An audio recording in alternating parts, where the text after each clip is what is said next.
दोस्तों, भारत एशिया का और इटली यूरोप का ये दोनों बहुत ही प्रभावशाली देश हैं, जिनके आपसी रिश्ते प्राचीन समय से ही मित्रतापूर्ण रहे हैं। इटली के रोम साम्राज्य का और प्राचीन भारतीय साम्राज्यों का आपस में व्यापार होता था। इटली के कई ट्रेवलर्स, व्यापारी भारत का भ्रमण कर चुके हैं, जिन्होंने अपने अपने यात्रा वृत्तांत में भारत का जिक्र कई बार किया है, जिससे भारतीय इतिहास को समझने में काफी मदद भी मिली है। हालांकि दूसरे विश्व युद्ध में इटली, जापान और जर्मनी की सेनाओं के खिलाफ ब्रिटिश साम्राज्य के अधीन आने वाली भारतीय फौज को भी लड़ना पड़ा था, लेकिन वर्तमान में इसका कोई असर भारत और इटली के संबंधों पर नहीं दिखता। भविष्य में एक ही चीज है जो इन दोनों देशों को विपरीत दिशाओं में खड़ा करती है, वो है इटली का नेटो कंट्रीज का मेंबर होना, जो कि म्यूचुअल डिफेंस के सिद्धांत पर काम करते हैं। वहीं भारत का नेटो विरोधी कंट्रीज के द्वारा बनाए गए ग्रुप ब्रिक्स में शामिल होना। आज के इस वीडियो में हम भारत और इटली की सैन्य शक्ति की लेटेस्ट आंकड़ों के आधार पर तुलना करेंगे, जिसे देखकर आप खुद डिसाइड करें कि किस देश की सैन्य शक्ति ज्यादा ताकतवर है। तो चलिए शुरुआत करते हैं टोटल पॉपुलेशन से। भारत की कुल जनसंख्या 133 करोड़ से भी अधिक है। इटली की कुल जनसंख्या 6 करोड़ से अधिक है। भारत दुनिया का दूसरा सर्वाधिक जनसंख्या वाला देश है। इटली इस सूची में 23वें स्थान पर आता है। क्षेत्रफल के अनुसार भारत दुनिया का 7वां सबसे बड़ा देश है। इटली दुनिया का 71वां सबसे बड़ा देश है। डिफेंस बजट, भारत ने अपने डिफेंस पर पिछले साल 61 बिलियन अमेरिकन डॉलर का खर्चा किया। इटली ने अपने डिफेंस पर लगभग 27 बिलियन अमेरिकन डॉलर से भी अधिक का खर्चा किया।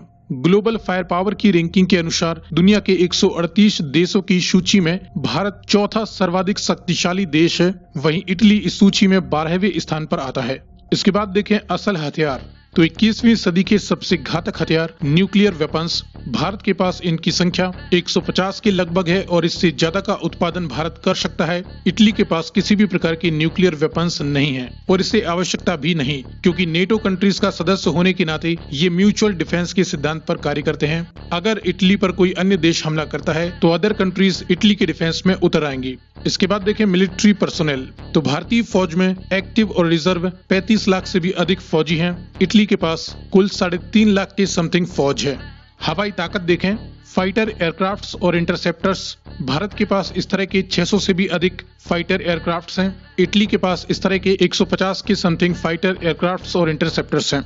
अटैकर एयरक्राफ्ट्स, भारत के पास 200 से भी अधिक अटैकर एयरक्राफ्ट्स हैं। इटली के पास लगभग 150 मल्टी रोल अटैकर एयरक्राफ्ट्स हैं। मिलिट्री हेलीकॉप्टर्स, तो कुल मिलाकर भारतीय मिलिट्री में 750 मिलिट्री हेलीकॉप्टर्स हैं और इटालियन एयरफोर्स के पास 400 मिलिट्री हेलीकॉप्टर्स हैं, जिनमें कॉम्बैट हेलीकॉप्टर्स की संख्या इटली के पास भारत से ज्यादा है।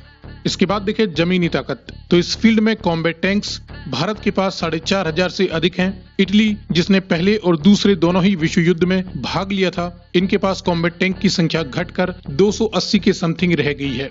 आर्मर्ड फाइटिंग व्हीकल्स भी भारत के पास 8,500 से अधिक हैं। इटली के पास 4,500 से अधिक आर्मर्ड फाइटिंग व्हीकल्स हैं। रॉकेट प्रोजेक्टर्स, भारत के पास 290 से अधिक हैं। इटली के पास लगभग 21 रॉकेट प्रोजेक्टर बताए जाते हैं।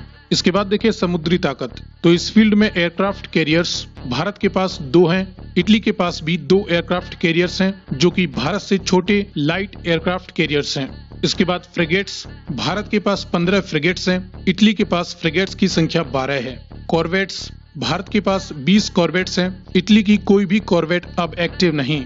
डिस्ट्रॉयर्स, भारत के पास 11 हैं। इटली के पास 4 डिस्ट्रॉयर्स हैं।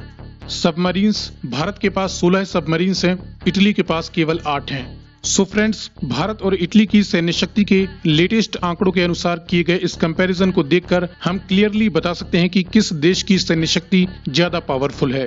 फिलहाल आप इस बारे में क्या सोचते हैं? अपनी राय वीडियो के नीचे कमेंट में लिखकर जरूर बताएं और आगे भी इसी प्रकार के इन्फॉर्मेटिव वीडियोस पाते रहने के लिए